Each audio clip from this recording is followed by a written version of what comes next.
বিরোধী দলনেতা হিসেবে উনি সম্পূর্ণ ব্যর্থ। কিভাবে বিরোধী দলনেতার ডিউটি পালন করতে হয় নিপেন বাবুর থেকে শেখা উচিত ছিল।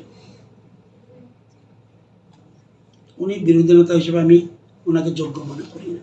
এক, দুই, গঠনমূলক সমালোচনা উনি জানেন না। আমাদের কি সিস্টেম, ওনাদের মতো পলিটিক্স আমরা করি না। এবং আমরা যখন ছিলাম বিরোধী দলে তখন মুখ্যমন্ত্রী, তৎকালীন মুখ্যমন্ত্রী কি বলতো, না না আপনারা তো বলেছেন এটা তো পৃথিবীর সমস্যা রে ভাই, আমার সময় আবার উঠে করতে গা।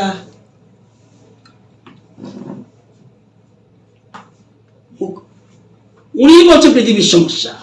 এই জন্য আমরা স্বামী বিবেকানন্দের নীতিতে চলি। দেশের প্রধানমন্ত্রী থেকে শুরু করে সবাই, বিশেষ করে আমাদের গভর্নমেন্ট স্বামী কি আত্মনির্ভর, ঘরে ঘরে রোজগার।